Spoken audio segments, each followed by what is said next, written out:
Listen, guys, it's going to be an amazing day. Welcome to Boukie's Place. You know what we do at Boukie's Place? We don't talk about the glit or the glam. We talk about the grit and the grind, and we bring your favorite people to share their journey, to share their life story, and just so that they can practically equip you to do destiny. Because when you are down, sometimes you feel, you know what? This is only me. The world is against me. But when you hear that your favorite people have gone through that and they are standing, you know that you have no excuses. So ladies and gentlemen, in the building today, I have the one and only Pastor J. Give Pastor J, Jimmy Odukoya, a rapper, singer, producer, actor, everything. Give him a Boukie's Place welcome. Ladies and gentlemen.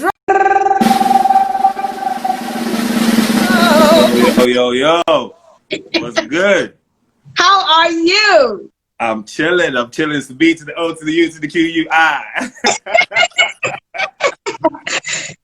You know what I'm saying? This Yaki is like, you should carry me to Yaki with you because, man, as this glow is on 100. Man, you look good yourself. How you doing?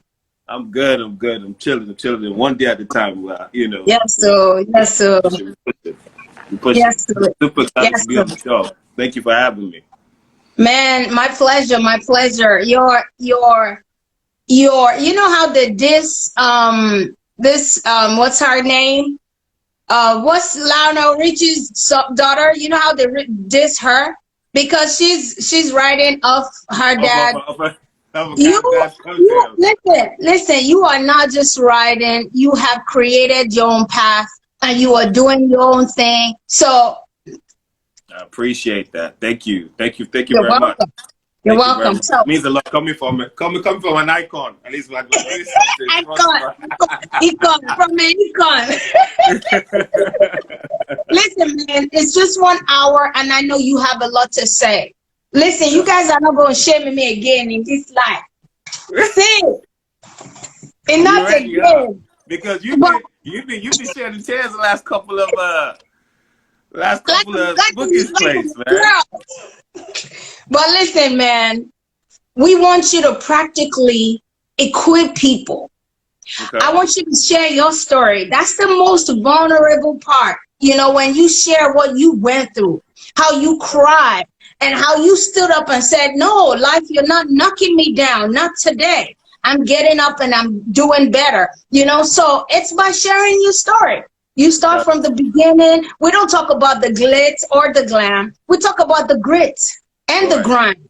You know, it's about ordinary people in their ordinary lives doing extraordinary things, you know, and you are doing that. So welcome to Boukie's Place. When I shut up now, it's all over to you. So you take us wherever you want to go. We flow with you. All right. So start from where you were born and then whatever you want, we flow with you.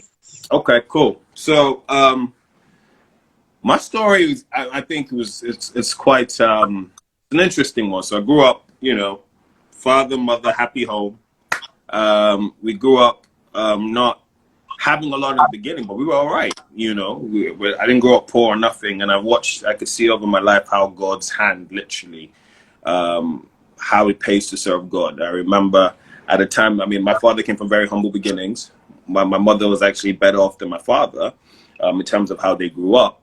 Mm-hmm. You know, they got married pretty early. My father was 28, my mom was 24 when they got married. My dad would always tell stories about how when they got married, you know, they used Adire to make their curtains because they didn't have money, you know, and they were sewing things. And, you know, it was quite humble. I remember even in my lifetime when we didn't have a generator in the house, you know, and it was candles and stuff. And then we got the little orange generator that, you know, see that? An AC or AC or the fridge. You can't put that on at the same time, you know. And then just to go from that to, you know, one day I go to school, I come back, and we used to live in Maryland House in Estate, block 15, flat 1 in an estate. And I go to school and come back one day, and we're going to a different house, and it's in GRA. I was like, what's going on? I said, this is a new house. I'm like, what do you mean this is a new house? And we go from a flat to a bungalow, upstairs and downstairs, 4 hallways. Everybody has their own room. 2 living rooms, go from 1 living room and 2 bedrooms and an office to 2 floors. It's like, wait, what's happening? I mean, lost her mind. Like, oh my God. And I'm running down the hallway, you know. So I've literally seen God's hand, you know, how God has been faithful to my family. And so, you know, like I said, lovely family, father loved mother. I grew up, my idea of family was shaped by what I saw. And, you know, never saw my father hit my mother, never saw them have arguments. So I pretty much had a storybook childhood. And, you know, 2 sisters, the only boy. Life was good, you know. And I think the biggest, I didn't have any challenges growing up. I wasn't, you know, my childhood was good. And I think my biggest test that would come, you know, in my life was when I lost my mom in 2005. Now, up until that time, I think one of my biggest fears in life ever was losing a member of my family. That was like biggest fear in life, you know. I just had this phobia of losing a member of my family. And so, you know, the year 2005, I'm in college and everything's good. I'm supposed to be coming home for Christmas because we would go home every year or every other year. Pretty much every year, sorry, up until that point. So it's December. My mom has been traveling, and everyone knew my mom. She was always traveling. She was here, there, going around preaching. She carried God on her head. God was, you know, God, you know, traveling here, traveling there, everywhere. And it was even funny because I remember times when she would tell me I couldn't travel with her sometimes. And I'll be like, why? She's like, Jim, listen, not a lot of people know I have grown kids, right? Can you imagine if someone comes to my hotel room and knocks on the door and the guy with his shirt off opens the door and says yes? He's like, you understand? I'm like, what do you mean? Like, they'll know that you're my son. They'll think, you know, I'm like, Mom, who cares? Or we'll be walking out in the open, like in London, I'm grabbing her waist and saying, stop it. I'm like, what do you mean, Mom? You're my mom. She's like, listen, they don't know that you're my son. You're grown. You look big. It was the funniest thing, and I'll tease them and stuff like that, you know. But anyway, the year was 2005, and I was in school. It was December time. I think it was maybe first week in December, we have a conversation. She tells me that she's about to travel again. And she was super excited, particularly this Christmas, because we're all going to come home for Christmas. And she couldn't wait to have all of us back. And she was super excited. But she said she was traveling. And I was like, listen, Mom, it's the end of the year. Why are you traveling again? I've traveled from January to, like, this is December. You should be chill. I thought your itinerary would be done. But she's like, no, this is the last one for the year. You know, she's just going to pop in and pop out. And this was on a Thursday, I remember it was a Thursday. So that was probably the 5th or 6th of December, I'm not sure. And I'm like, okay, cool. Now, prior to that, my parents had come to the States for summer in June of 2005. We didn't go home. So I didn't know that the last time I would see my mother alive was June. That summer she came. And it's quite interesting because when she came, when they were leaving and we got to security, my mom went in through security and she came out, she'd be like, bye, Jim. And then she'd go and come back and go, bye, Jim. I did it like 6 times. I'm like, what's wrong with this woman? Can you just come and be good? I was like, she's such a goofball. I'm like, why you just come out and just and say, Jim, cool? And I'm like, so I'm standing scared and thinking, you know, this woman, you know, but I didn't know that's how I'll see her alive. So December, we have the conversation. And again, prior to that, November, she had come to the States to preach in Dallas. Now, I was in Tulsa. Oh, I think Houston, and I was in Tulsa. And I had to speak for a church engagement. So I was kind of torn between, do I go see my mom or do I stay and preach? And I thought to myself, I'll see her in 2 weeks anyways. I could wait. So I didn't go see her. I stayed to preach, which my mom was super excited about because she'd always said I'd be a pastor. And I thought she was crazy. And so just kind of seeing me kind of being involved in ministry was just the biggest joy for her, you know. And she was totally fine with me staying to preach. In fact, she was super proud. And apparently she told everyone that my son would be here, but he's preaching right now. You know, she told them in the conference because my sister went, you know. So that was another opportunity. I could have seen her that year, but I didn't because I figured I'll see you in 2 weeks. Anyways, back to the story. She says, I'm like, okay, I'll see you when you, she's like, I'll call you when I get back, or I'll see you in a couple of weeks. I'm like, cool. This was Thursday. Saturday, I got a call. It's Saturday afternoon. I'm sleeping in my dorm room. My phone rings. My sister's on the phone and she's crying. You know, hysterically in a way I'd never heard her cry before. I'm like, yo, whoa, whoa, whoa, you okay? What's going on? Because we're both in school together. And she's like, there was a plane crash, and Mom was in a plane crash. I was like, wait, what? What are you? So the sleep automatically cleared from her. I'm like, wait. What are you talking about? What plane crash? Where? What? Mom? How? You know, so I'm like, let me call you back. So I hang up, call my dad, I call the house. I'm like, hi, and so I can I speak to my father, please? I'm like, can I just speak to my father, please? And I'm like, Pops. And he's like, Jimmy, and I'm like, what happened? So Mom was in a plane crash. Where? How? You know, Port Harcourt, something. Well, actually, they didn't have a lot of details at the time. And I'm like, how is she? And he's like, we don't know. I'm like, what do you mean you don't know? Where is she? What's going on? Listen, we're trying to get information right now. So we're going to try to send somebody to Port Harcourt to try to find out what's going on.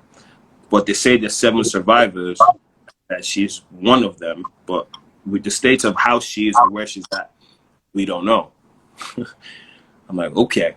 So I get off the phone, and I'm just kind of like, I don't know. It was one of those weird moments because I'm like, your mind is playing tricks on you. You're trying to envision all different scenarios of, she's in a plane crash. Is she okay? Is she maimed? Is she burnt? Is she okay? What does that look like? You know? And it was like the longest night of my life because we would just, I prayed and cried and cried and prayed. When I couldn't pray anymore, I cried. When I couldn't cry, I prayed again. I was just there. And I felt like I was in limbo, you know? I really didn't know what to do. It was a very weird, longest night of my life. And, you know, talking to my sister, you know, well, I don't know if I ever spoke to her again after that. It was just like, okay, how is my mom? Where is she? You know, because, and I say to her, I remember saying to her, I said, God, you know. I said, God, you know. God, you know. You know, they say that every great man has to pay a price. But God, this is not going to be my price. I said, no. You know the relationship I have with my mother. You know, this is she. No. You know, I don't know what this is, but whatever you're gonna do, I made promises. Lord, if you save her, I'll serve you my whole life. If you just give my mother back, I promise you, I never. You know, I mean, all sorts. I said all kind of things. You know, to God and all that stuff. So, like I said, it was a long night, and fast forward to the morning. I get a call. So at the time, there was a family friend of ours. My father had a friend in Tulsa, him and his wife. So they kind of would play, you know, check up on us, make sure we're okay type deal. But bless her memory. She's passed as well now. But she calls me and she says, Jimmy, come downstairs. We're going to my house. And I'm like, why? Because she came to the dorm. So I come downstairs, we're going to, I'm like, why? I'm like, but in my mind, I'm like, you know, something is going on. Why are you asking me to come to your house? I'm like, something's not right in my head. So I hang up and then I call back, and I'm like, can I speak to my father? And then he gets on the phone and I'm like, Pops, have they found Mom? And he said, yes. And I said, how is she? And he said, he was quiet for a bit. And then he goes, she didn't make it. Yo, you know those scenes in movies where your leg just gives out, you know, and it goes to slow motion and your knees crash to the ground. Literally, my legs went out and I crashed to the ground. And I felt like I couldn't breathe because I'm like, I don't, what do you, I said, I literally said, Dad, what do you mean? You know? And he said, pull yourself together, Jimmy, because I haven't told Tolu yet, you know, and I want to be the one to tell her. So, you know, I'm like, okay. So I wipe my tears, tell my roommate and the boys, because the guys on my floor were also praying. So I knocked one of the, I was like, listen, my mom just died. I need you to pray for me. I go downstairs and my sister comes downstairs and she's like, have you heard anything? And I was like, no. I'm crying on the inside, but I can't cry on the outside because my sister doesn't know. And she keeps looking at me like, have you, maybe I'm like, Totally will be fine. Let's just go to Auntie's house. Heartbreaking the whole time because I knew what she didn't know. And we're in the car and all through the drive, she kept saying, Jimmy, is there something wrong? Why are we going? What's wrong? What's wrong? And I just didn't say nothing. I'm looking out the window, trying not to look at her so I don't cry. She's over there praying. And it was a long drive, and we get to my auntie's house, and my sister's just she goes to the room, she's kind of antsy. My father finally calls, and he tells my sister, and it was the craziest thing because as soon as he told her, she burst into tears, but it was into a prayer. I'll never forget it. She's like, Father, I thank you. And she's crying and she's praying. Father, I thank you for my mother's life. I thank you for the life she lived. I thank you for what you did with her life. And she's just praying and she's thanking. And I'm crying as well. I'm holding her waist, and I'm, because she's small, so I'm holding her waist down. She's crying, and it was a crazy time because in those 2 days, it was like a 2-day saga. I mean, Saturday to Sunday, or whatever case, but people tell you that emotions and things that you feel that are not even physical can physically have an effect on you. In that day and a half, I lost weight. I dropped like 20 pounds. I've been working out. I was big. I lost weight. I couldn't, and it was during my finals. So I remember going to my professor saying, I'm not in the mental state to do any of my finals. Just give me whatever grade I have, in the class. And most of them did. But there was this one guy, I won't forget it. It was, I think it was financial management or something. And I went to said, sir, my mother just died. Whatever grade I have in your class, I can't take your final. Please, give me just whatever grade I have. And he said to me, he said, wow, that's sad, but I'm sure your mother would want you to take the final. And I looked at this guy like, what? He's like, yeah, I'm sure your mother wants you to take the final. So no, you need to go and show up for your final or you fail. And I remember thinking, I wanted to pick up the stapler on his table and throw it at his head, but I was like, okay. So I said, fine. And this is after, so I go home or to my auntie's house. I'm trying to study or prepare. I'm like, what is this? I'm not, because at that point, nothing in life matters. It almost feels like, what's the point to life? Everything, literally go through a period of, what's the point to any of this? So at that point in my life, I'm not thinking about finals or passing. I didn't care. The most important person in my world had just changed forever. My world had just changed literally forever. You're telling me to write some paper? Anyways, so I go, show up. I didn't even care. I just did what I did, and I just said, God, you handle this guy because I can't, And I don't know if it was coincidence or not coincidence or God, I don't know. But funny enough, before I came back to school in January, unfortunately, the man passed away. I don't know how. He passed, and I was like, well, I guess you get to tell my mother now. You apologize to her in person when you guys have that conversation. But it was one of those times when really it was a horrible time. So anyways, come back to the story. It was, my sister's crying. I'm just kind of lost. I'm lost, and it doesn't make sense. And so I have to come back home, from the plane, I get on the plane, people telling me sorry. I get to London, the air hostesses are telling me sorry. People in the airport are stopping me and telling me sorry. I mean, from America, we land into London, people are like walking and saying, hey, I'm sorry. It's like the whole world knew. I get on the plane, they tell me sorry. I land in Nice, the immigration officers are telling me sorry. They're crying. I get in the car, and it's just very quiet, my sister and I. And we drive home, and I'll never forget it. Usually when we would drive home, my mom would be at the back door standing, kind of excited and dancing that her kids had come home. But this Christmas would be different because we drive around, we get to the back, and there's nobody. The door isn't open. The lights are off. Everywhere is dark. We walked into the house and it feels hollow. It feels like there's, you know how it's empty and you could feel the emptiness, right? And we walk into the house and it's just, it was, I can't describe it. I walk upstairs and the house was just hollow.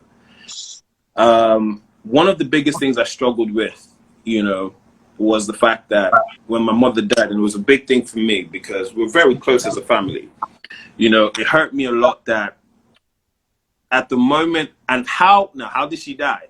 Let's even talk about that. So apparently, God bless our country, the plane overshot the runway, and this was a plane filled with kids coming back for Christmas, for holidays from La Jolla, something like that, La Jolla something.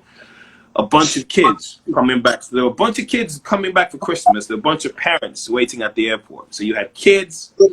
My mom had gone to preach in Abuja via Port Harcourt. Everything was good. As they were about to land, the pilot, I think, overshoots the runway. And interestingly, before they got on the plane, just talk about God's sovereignty.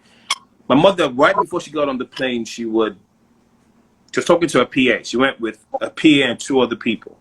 And she began to talk about all her children, one by one, like she was giving a eulogy. And she said, you see my son? He's going to be a great man. He's going to do this. He's going to do that. He's going to do this. And she's wondering, she's thinking, why are you talking about them like this? And she went to talk about Tolu. She talked about me. She talked about Toby. And it almost felt like she was looking at my mother like, why are you talking about your children? Like, right before they got on the plane. They would get on the plane, Bookie, and I kid you not, she would look at the air hostess and insist that her PA's seat be changed. She says, change her seat. And her PA is like, Mom, okay. She's like, no, but you don't understand. She tells the flight attendant, change her seat. And she's very adamant and almost to the point where she sounds like she's upset. And her PA is thinking, did I do something wrong? And said, Bumi, sit there and don't move. She said, don't get up from that seat the whole flight. Sit right there and don't move. And she's like, what did I do? So they get on the plane and they change her seat. Now, when the plane would crash, the part where she would have been seated explodes. Out of the 7 survivors, there were only 2 people that survived. One, Kachi, a girl, I don't know if she was on America's Got Talent, and my mom's PA. Now, when the plane would crash, the guy she was sitting next to was a big guy. He would die and fall over her and absorb most of the shock of it. So he died, it was like he collapsed on her, and that saved her. Now, what's crazy is, sis, if you see my mom's PA, you will not believe she was in a plane crash. Not a burn, not a scratch, nothing. For weeks, she was coughing up black soup because how most of them would die. And I was told, mom being mom, and things were, funny for a while, and she was comforting all the kids, being mom, praying for everyone, and the plane would crash, and there are no emergency services, no ambulances, no fire trucks, nothing like that. The 7 people that would be saved were good Samaritans who would risk their lives to try to find in the internal debris, to see anyone who was moving, that would put them on the yellow downfall bus that would take them to the hospital. Most of the people choked on the tarmac from the suit because, the suit and everything. So most people just literally choked. My mom's PA would tell me that she could hear my mom saying, Jesus, Jesus, Jesus. Anyways, they take the 7 of them, including my mom's PA and my mom, to the hospital. And how my mom's PA would find out my mom had died was the nurses came to her room and they were attending to her, my mom's PA. And then they were talking amongst themselves and they go, hey, yeah, that famous person, I saw she just died like this. She just died. That's how her PA would find out, not knowing that they were working on her PA. And that's when she knew that my mom was dead, and she just started to cry. Now, for me, what was really tough for me in that moment was, when they told my mom was the fact that when she would take her last breath, she would die by herself. And that was tough for me because my sister and I were in America. my dad and my younger sister were in Lagos. So it was just her in PH. You know, I was thinking, when she took her last breath, where was she? Who was she surrounded by? What was the situation? You know, so I come home and it's just hollow. And I go into my dad's room. My dad has lost weight. My dad has lost so much weight. My father had a big bed, you know, but he was laying on the floor. You know, he looked so dark. It was like, and then I go into my mom's room and everything is there. Everything is there. Her clothes, her shoes, everything, you know, but it's this very airy feeling of, yo, so it's like joke, like this woman's not coming back, you know, and and it was one of the hardest things in my life for me because, like I said, one of my biggest fears was losing a member of my family. And I would go through moments where I have conversations with God. And, you know, you're always told, don't question God. Oh, no, I had questions. And we were going to have conversations because this didn't make no sense, Jesus, because this was somebody that carried you on her head, you know, he carried you, you know. But I think looking through, it was like God almost, it's like she knew. It was almost like she would do certain, you know, she would have to say certain things. Like, for instance, my dad's 49th birthday, she celebrated it like it was his 50th birthday. And it didn't make any sense. She threw my father a big party on his 49th birthday because that was the last birthday she would ever spend with him. I mean, she went all the way. Big dinner, fireworks, all something like, it's 49. It didn't make sense. But she said, God said, celebrate your husband. So she celebrated him like it was a 50th birthday because 50 she wouldn't be there. She will tell my sister, Tolu, when you're giving birth to your first child and I'm not there, know that Holy Spirit is there with you. And my sister like, Mom, what are you saying? Wherever you are in the world, whatever you're doing, you got to get on the plane. She said, Tolu, listen to me. When you're having your child and I'm not there, the Holy Spirit is there with you. And she gave her scripture to read and she didn't read it. After my mom passed, she went to the scripture and it was Paul writes to one of the churches and it started with, dearly beloved, the time for the time for me to depart has come. You know, that's how scripture started. And it was like, what the heck? You know, but it was a tough time because for me I was like, God, this doesn't make any sense. You know how I was with my mother. You know, if anybody you could save anybody, you know, come on now. Come on. This was a person that was like ride or die with you. And, you know, I remember people holding night vigils and praying that my mom would come back to life. But I knew. Now, God told me two things. Well,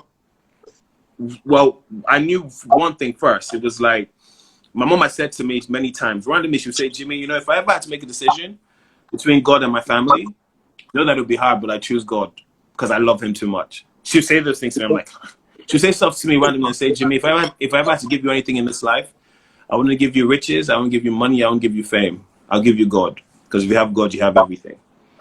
So I knew that once my mother crossed, she wasn't coming back. No matter how much we prayed and pulled down wood and said, come back. She has seen God. She's going. She's not coming back. So many people are just wasting their time in prayer. Not that prayer doesn't work, but knew that this woman was not going to come back. I mean, even my father had a dream during that time about, he saw a woman, he didn't know who the woman was. And it looked like she was crossing from the living into like a spiritual realm, like she was crossing the veil of life and death. And he was trying to pull her back, but he didn't understand what God was trying to show him, not knowing that this was his wife. So I had this conversation, I go like, God, I don't know what to do because I had one or two options. Either say, Lord, middle finger, F you, you're a liar. You said you'll give us long life. You said these things will happen to us. And now here it is. So either going to say, screw you, everything I heard is fake and walk away from God, or just run to God. And I thought to myself, at the end of the day, let me not waste my time. If I still run, I'll still come back. So let me just stay here, just be crying. Right? And, you know, I remember one time I was in one of those moments where I was just I said, Lord, you know, I'm battered. I'm broken. I feel like, how do I even go on? You know, the realities of living without my mom. I mean, every milestone, every success is painful. Everything is bittersweet now. Every major thing, you know, my mom was always so passionate about who I was going to marry. I'm like, so are you telling me my mother will not meet my wife? My mother will not know my children. My children will not call her grandmom. These things were really, on my wedding day, my mother will not be there. I remember the first wedding, 2009. I was the best man for my friend, and they had the mother-son dance. Yo, Bookie, I couldn't, man. I walked out. I just went outside because I was like, I'm not about to start crying on his wedding. I messed it up for him, man. I went outside and I cried. I said, yay. I like, so this is not going to be me. I'm never going to have this. You know, the realities, my graduation, my wife, my children. I feel even today, I feel like my children have been robbed, you know. I feel like robbed of the experience of knowing such an amazing, the way I keep telling people, if my mother was alive, my life would be completely different. Completely different. As a matter of fact, I say that all the time. I think that I would be a better man. And that's a deep statement. I'd be a better man if my mother was around. I say that all the time. I think a part of me died that day. I think in so many ways I would be better. But I was having a conversation with God anyway, and I said, God, I feel like, you know, those movies you see when soldiers are in war and they fight, and then they've knocked his spear out, the shield is there, the helmet is there, it's halfway dead. That's how I literally felt like. I was like on a battlefield and I'd been battered, you know. And I remember God spoke to me one time and he said, what was your greatest fear? I said, Lord, my greatest fear was losing a member of my family. And he said to me, he said, look at it this way. Now your greatest fear has actualized. It's happened. What else can the devil throw at you now? He said, what you don't realize now is because your greatest fear has happened, now you're fearless. Nothing else that can break you. It's happened. It's done. Get up, soldier. And I was like, get up, soldier. I was like, okay. He's like, you know, she's in a better place. She ain't coming back. You know this. We know this. But now you got to pick yourself up and move, you know? And so it was a defining moment for me. And he's like, listen, when your mom died, she wasn't by herself. I was there with her, you know? And so be rest assured, you know? And I was like, okay.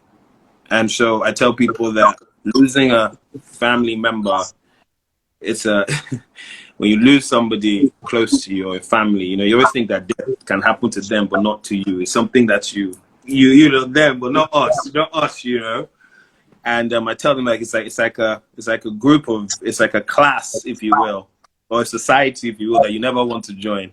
But when you join, you're happy that you have other people that can understand. And so I think through my experience, I've been able to, when I'm talking to people who've lost loved ones or going through pain, I don't have to talk about it. I'll just say, you know, I understand. You know, my life changed. In fact, Mother's Day, it's even been a struggle for me to, now for my wife's sake, she constantly tries to remember Mother's Day because I have kids to celebrate my wife. But Mother's Day, I forgot it. It just didn't register anymore. Because it's always like, it's a reminder of what you've lost. And it's almost like you want to stop and tell the world. It's like the world keeps moving. You want to say, listen, stop. Do you realize what I've just lost? You know?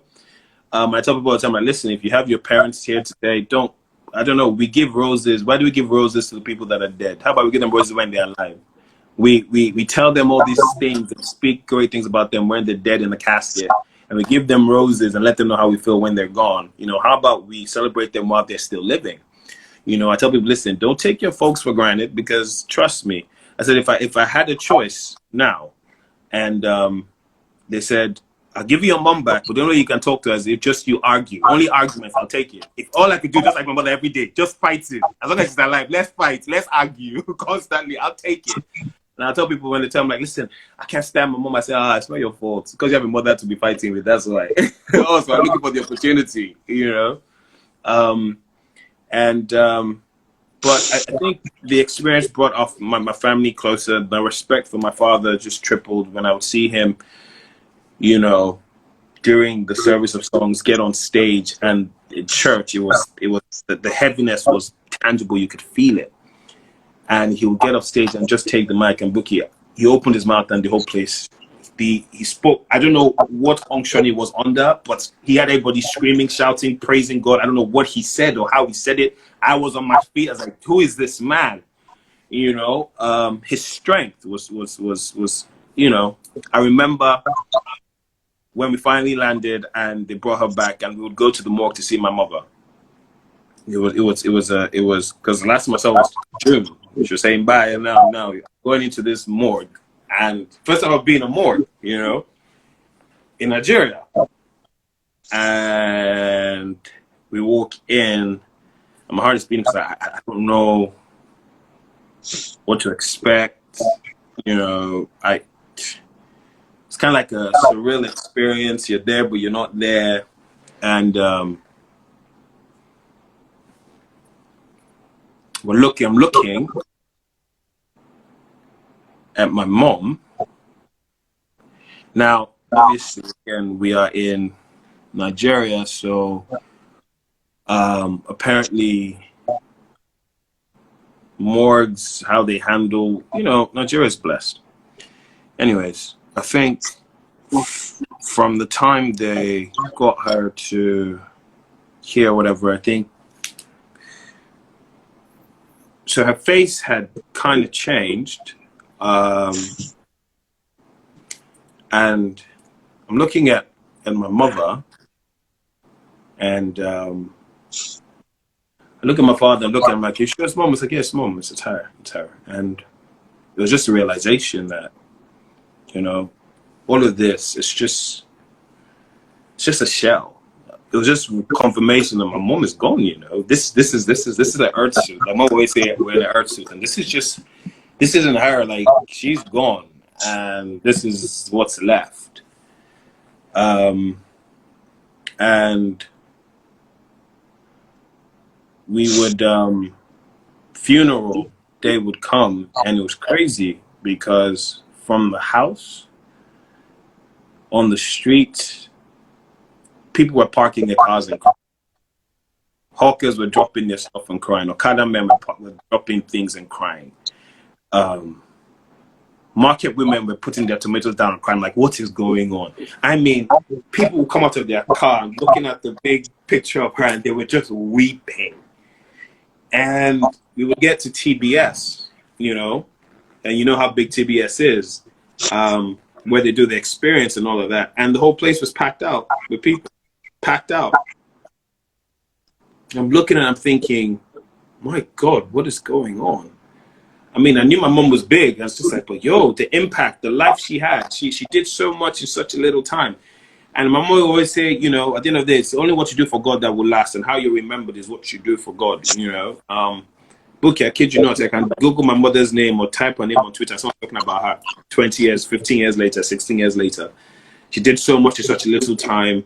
God blessed her. From running at the, she carried the Olympic torch in 2004 to getting over 70 awards. She did so much. She did so much. And just to see how people showed up to honor this woman of God. I mean, people were trying to touch her hearse. We left TBS and came all the way somewhere far close to Ekwe to do the funeral. And somehow we didn't tell anybody where it was. And people started showing up, climbing on trees, on the walls.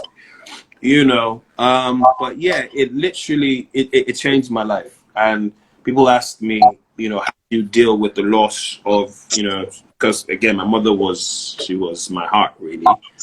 I tell people it's not something that you get over, you just learn to live with it. You know, you don't get over it. You know, it's like a wound that it's almost like if you lose a limb, you know, you don't get over it, but you just learn your life continues, but you learn to adjust. And I felt like I lost a part of me. But I think there's certain experiences that you go through, you know, I tell people, you can only refer to God, or you can only relate to God through the experiences you've had with him. So what I mean by that is, you can't call God a healer if you've never been sick before. Do you see what I'm saying? You can't call him a provider if you've never lacked before. You know, you can't call him the lifter of your head if your head has not been down before, you know. And so there are certain lessons and experiences that pain, you know. You learn certain things in pain that you can't learn anywhere else. And me and God will have these conversations. I heard a sermon by T.D. Jakes, and T.D. Jakes was talking one time, and he said, you know, God is looking for people that he can trust with pain. And that hit me hard. It's like, listen, it's not easy. You know, a lot of people love you when everything is going good. You know, we love God when things are going right, when he protects and provides and blesses and stuff. But then when you can you hold on to God? Can he trust you?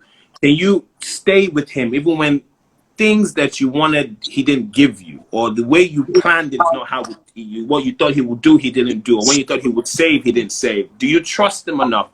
You know, and I understood something. I learned what faith was, you know, during this season. And it was like, for me, it's like, it became clear that faith is not trusting when you understand, it's trusting when you don't understand. Because I had to learn to have faith, even though in the midst of my darkness, in my darkest moment of my life, I had to trust that God was still good. Now, it's like I liken it to somebody who's blind that has a guard dog or a guide dog. The blind person doesn't know where they're going. They rely strictly on the dog to lead them. They don't know if the dog says turn left, they turn left, because the dog, you know, are the eyes that they use. You know, there's a difference between faith and insurance, and we mistake the two. Insurance is bookie jump, I'll catch you, and you see a net, then you jump. That's not faith, that's insurance, because you can see that there's a safety net to catch you. If I say bookie jump and there's no net, and I say I got you, it doesn't make sense, but you jump. Now that's faith, because you don't see the safety net, but you're trusting in the one that's asked you to jump. And for me, I realized that, you know what, God, you know, I may not see you, I may not feel you, I may feel like I'm alone, I may not understand it, but I trust you, you know. And he said, just because, he says, every time you go through a test, you know, the teacher is always silent, but doesn't mean that he's not in the room, right? And think about your exam days when it's time for teacher, you know, teacher is walking around, he's not saying nothing, he's quiet, but he's there, you know. And so my relationship with God took a different turn through my experience. You know, I had to learn to trust him. I had to learn, you know, to really obey, and, you know, even when things didn't make sense, and to live every day, you know, asking for strength, you know, strength being made perfect in my weakness, you know, strength to move on, strength to continue, you know. And then just to see the impact she had, you know, and she continues to have, you know, people coming up to me even today, like, you don't know me, I want to say thank you. I'm like, it's like your mother, you know, and they'll break down and cry. I'm on set and they're like, oh, your mother is not crying. And I'm like, it's okay. Even today, you know, but I think it was one of the darkest moments of my life. But God was faithful to bring me through it. It gives me the strength every day. You know, I'm like, God, you know, I know that my life today is literally a product of the grace that the seeds that my parents sowed is what I'm reaping, right? The things that they did for God, their prayers, the coverings, all of that is still what is covering me today. It's what is protecting me. It's what is positioning me, the favor. I know. I'm under no pretense that it's because I'm the smartest or the most talented or the most faithful. You know, I think, you know, like when God spoke to David and said, because of what you've done, your children will always inherit the throne. And even when I mess other people's own, because of you, save your children. I believe I'm one of those, because say, if not for your mother, come here. If not for your father, come. Oh yeah, come. Let me just, I know, you know, I know. But I think for me, I've seen through that God is still good. You know, the Bible says that all things work together for good. A lot of times we read that as all good things work together for good, but literally the good, the bad, the ugly, all things work together for good for those who love him. And, you know, I can see how that experience has made me, it's part of me. It strengthened my resolve. It's allowed me to reach people that I couldn't reach before. You know, I can talk to people when they're going through pain, when they've experienced loss. I remember one time, this happened in 2005, then there was the Dana air crash in 2009. I'm lucky, I came home once, 2009, and I came home and there was a guy sitting in the living room waiting to see my father. And he had lost his whole family in that crash, his wife and his children. And he just looked so lost. And I'm thinking, and I remember 2009 when that happened as well, because I was working. What's 2009? Yeah, no, 2010 into 11. 2011. Sorry, I'm not even sure. I think it was 2011. Sorry, not 2009. 2011.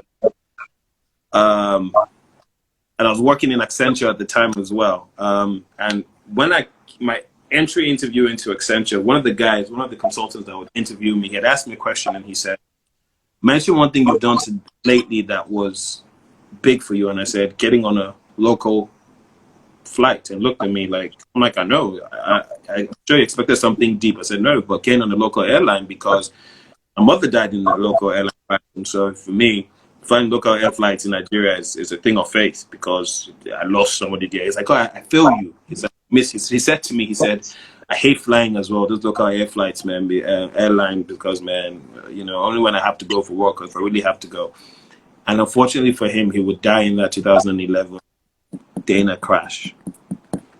He had gone for a wedding on his way back, the one that would, and I thought to myself, his biggest fear, the biggest way to die, fear of death, that's how he died. When I talk to people, I can relate to them. I can help them, and so yeah, I think it has been one of the hardest things that I've been through in my life. And I tell people all the time, guys, listen, when you lose somebody, sometimes it can be the funniest, the randomest things. You can watch something on TV and you see a father hugging a guy hugging his mother. You just start crying. You don't even know why you're crying. Oh, my mom, what's happening? Or Boys to Men comes on and I'm like, stop it. Or I see a video and stuff, and it seems like she's just very much alive. I just want to pull out, like she could just walk out to the TV and just come, But it's been a defining moment. That was one of the lowest points of my life, and my kids know her today as Heaven Grandma, so they know how to tell them as much as I can. This is Heaven Grandma, so they see a picture, they call her Heaven Grandma, and but I think that experience shaped me, and it's just trying to,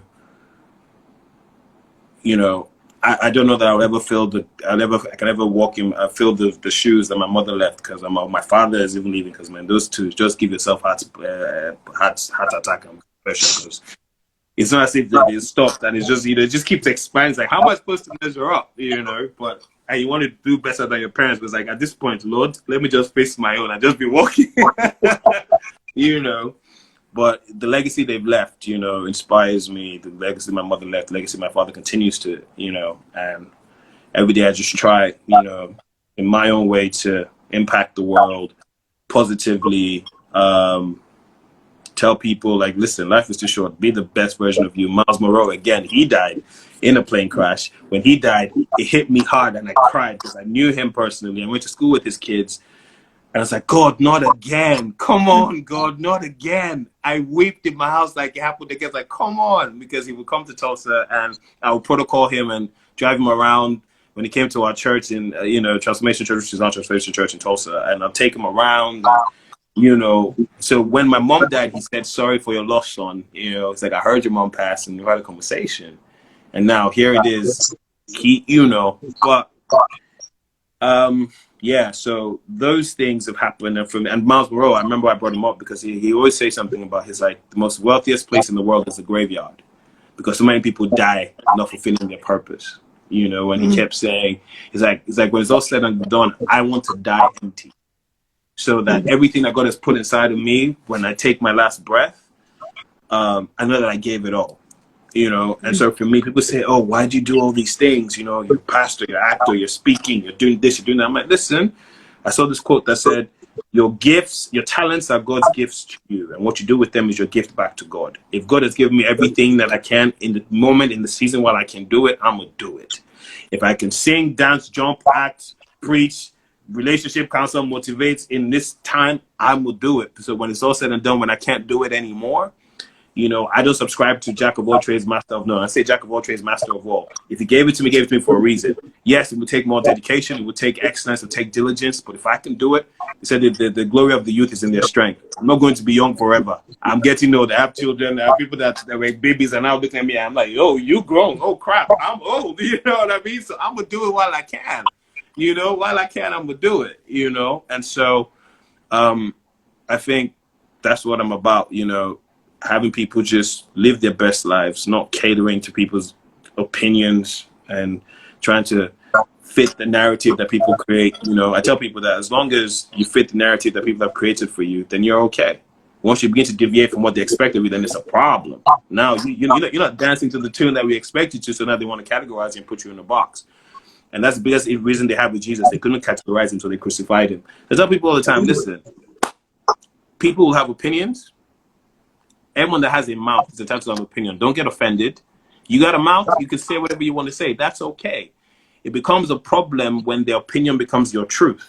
If what you say now becomes my truth for me and I let that affect me, then we have a problem. But I'm not going to be upset when you have an opinion. You're entitled to your opinion. But for me, I don't say what you want to say as long as I'm good with my Heavenly Father. I'm cool with my earthly father. I'm accountable to people that I'm accountable to. You don't have to like me. As long as we respect each other and I love you like God has asked me to love you, then that's all God requires for me to do is love you. And so everything else, I really don't care, you know? So for me, that's what my life has been. Being the light, showing God's love, inspiring, motivating, keeping it real as well. Because I tell people all the time, like, I'm just a sinner saved by grace, you know? And if I tell you about, that's another conversation of how I entered ministry and all that stuff, but because I never thought I would be there, but if God can use me, then he can use anybody.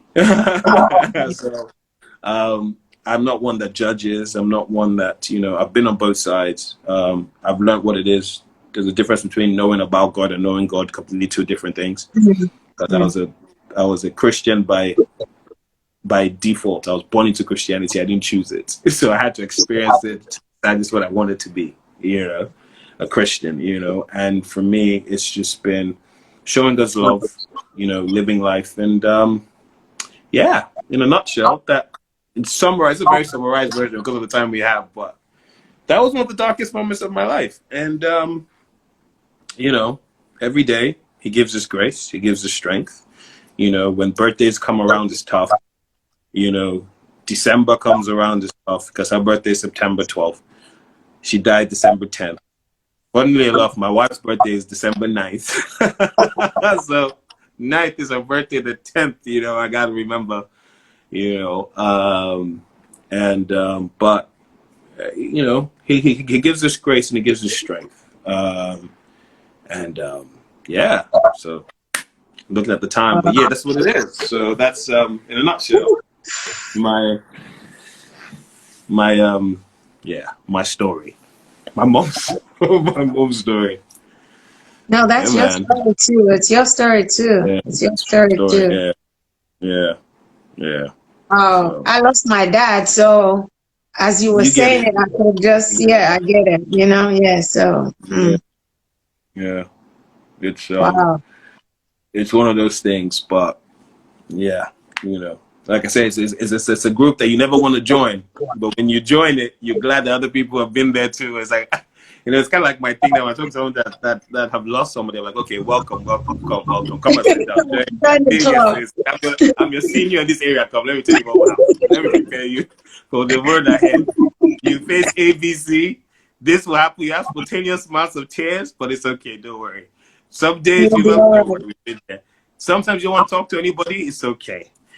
I've been there. You know, it's like we've walked this path before, you know, and so I think that's how sometimes God even uses your pain to be a blessing for somebody else. God uses your trials and the tests and the hardest times of your life to be that shining light for somebody when they need it the most. You know? So I'm thankful. I'm thankful for the life that God has given me. Like I said, I never knew that this would be my life. I never knew that this would be. It was not in the plan. Never was it in the plan. But you know, God's ways are not our ways, and not our thoughts. And we say submit it to Him, and yeah. So 28 seconds left. Wow. Jimmy, thank you so much for sharing your story. We love you so much. Your mom did a lot, and I'm telling you, I know she died empty because she's still living. We still listen to those messages, and they're relevant, you know. So thank you for sharing your truth. Appreciate you for coming to Boukie's Place. Follow Jimmy, support his work. We love you. We love you. We love you.